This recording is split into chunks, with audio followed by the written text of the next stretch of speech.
Hi, I'm Deanna Ishikawa, and today I'll be teaching you about Job 20 with Positive Action Ministry.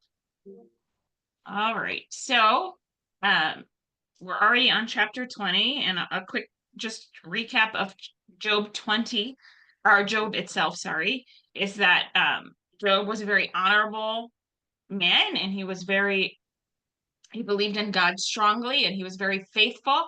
But a lot of bad things came upon him. He lost his children, and his wife wanted him to curse his God. He had a lot of skin issues, and three of his friends, Eliphaz, Bildad, and Zophar, uh, wanted him to kind of repent for his sins or what they felt have put him in this situation.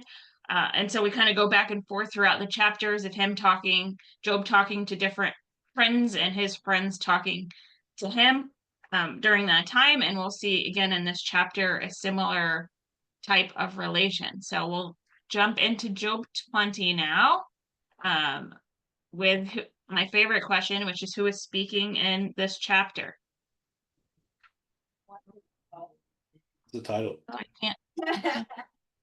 Everybody's raising their hand over here. Oh, okay, Tio Ralph. Zophar. Zophar, yes. So Zophar is his friend that's responding to his last cat. And it's a similar nature, but how does Zophar kind of feel when he's talking about his feelings at the very beginning of the chapter in the first few verses? There's a few words that describes how he feels. I don't know who that is, but go ahead, whoever's fingers those are.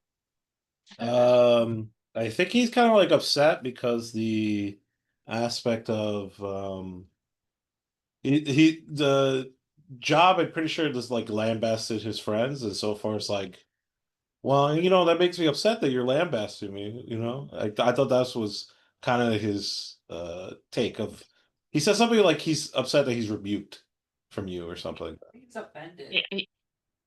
Sorry, I already pushed the button. Were you going to say something else, Titi? I'm not offended. Yeah, like he's offended. Yeah, he's talking about the turmoil that he feels and that he's anxious based off of Job's last speech. So he is upset because he's flustered kind of by what he was talking about and how he was responding to them, right?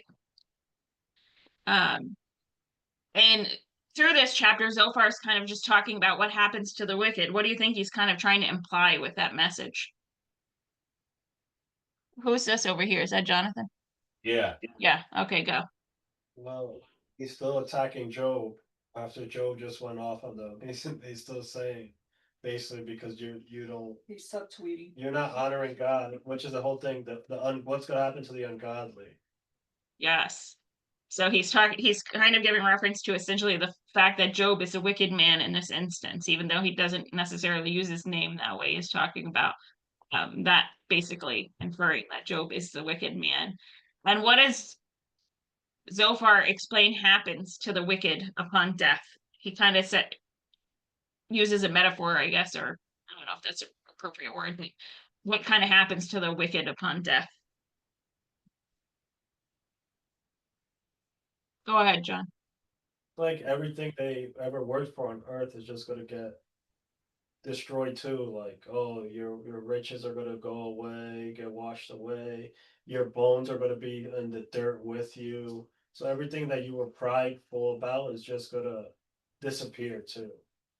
Yes, and I realize that I think I used some um the wording I chose to use that sounds similar to the next question. So I'm going to go through both of these that I had for this one that he basically said you're going to perish like dung, right? Like he's saying these people are like poop essentially that are going to disappear. They're not important at all. And that the joy will flee from them. My next question was kind of what Jonathan had just mentioned, which is describing the destiny of the wicked man. And it talks about how they'll lose all their riches, their house, and all of their family will depart from them, and all the goods will flow away, which is essentially what's happened to Job and all of the other chapters, right? So Zophar is just using this story to explain the connection between Job being that wicked man. So it was a short chapter overall. I thought that the takeaways are very similar to the other chapters, which is kind of like friends are human and they're not perfect. And sometimes what they think is right is actually hurtful and not accurate. And then remember that we're human. So when we're in those situations and we can cast judgment that we might not be correct often, so we need to think of other perspectives. I don't know if any of you guys are familiar with, I think his name's Richard Stanley. He's a kind of a very old fellow that preaches and does stuff, but I was listening to a YouTube video of his the other day talking about making wise choices in friendships, and it made me think about some of this with Job, and it said that people don't have a lot of great friendships because they're often afraid of the rejection, and these are Job's closest friends, and it's kind of showing that perspective of how they frequently are rejecting him and putting him in that position. So does anyone have any questions?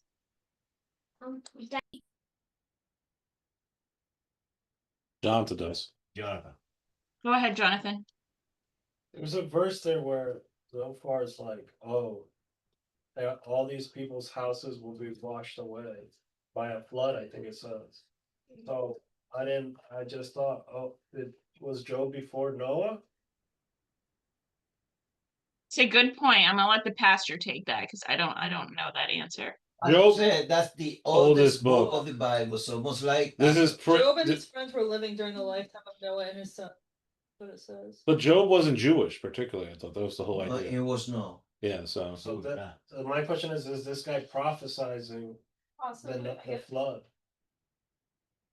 The minister's not in the room right now. Oh, I'm sorry. he's starting a fire with Leela. I have a question. Let's ask Grok. Grok. I'm a Gemini kind of guy. I know. You don't Co-pilot. support. Oh, we all got our own little.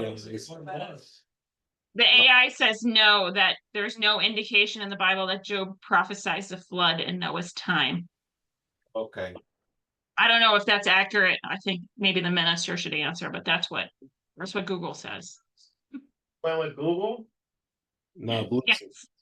I mean, it automatically generates an AI response at the top. Sorry, Jesse, what were you? No. It's not related to the study. It's when you're done. Oh, okay. Should I stop recording? You good? Okay.